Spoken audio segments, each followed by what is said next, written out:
ভোটারদের সচেতনতা করতে জেলাশাসক দপ্তরে এক বিশেষ অনুষ্ঠানের আয়োজন। চালু করা হলো বিশেষ অ্যাপ। আগামী 13ই মার্চ রানাঘাট 2টি লোকসভা কেন্দ্রে হতে চলেছে লোকসভা নির্বাচন। যদিও এবার লোকসভা নির্বাচনে কড়া পাখির চোখ রয়েছে নির্বাচন কমিশনের।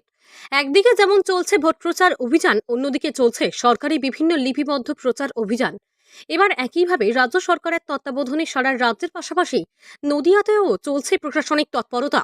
এদিন নদিয়ার কৃষ্ণনগর জেলা শাসক দপ্তরে এক বিশেষ অনুষ্ঠানের আয়োজন করা হয়। উপস্থিত ছিলেন জেলা শাসক এস অরুণ প্রসাদ।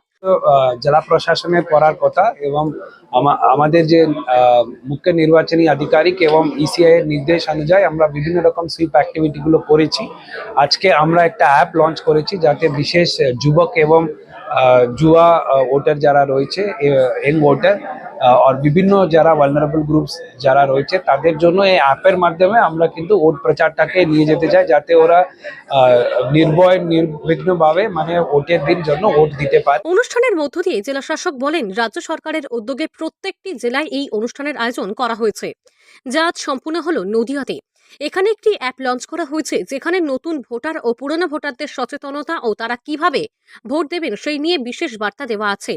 পাশাপাশি রয়েছে কুইজের মাধ্যমে বিভিন্ন খেলা, যেটা দেখলে যুবক এবং যুবতীরা তারা অতি সহজে পারে এবং তাদের ভোট প্রক্রিয়া সম্বন্ধে বিভিন্ন রকম যে প্রক্রিয়াগুলো রয়েছে সেগুলো নিয়ে তাদের একটা সচেতনতার জন্য আমরা এই অ্যাপের মাধ্যমে বিভিন্ন কুইজ কম্পিটিশনের মতো আমরা বিভিন্ন অ্যাক্টিভিটিস গুলো রাখেছি, যেখান থেকে ওরা আমাদের ভোট প্রক্রিয়া এবং আমাদের দেশের যে সংবিধান এইসবগুলো নিয়ে অনেক কটা জিনিসগুলো জানতে পারবে।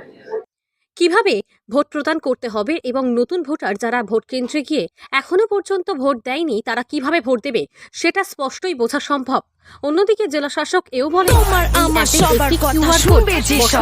যেখানে অতি সহজেই যে কোনো স্মার্টফোনে সেটি ডাউনলোড করা সম্ভব আর তা প্রত্যেকের হাতেই পৌঁছে যাবে।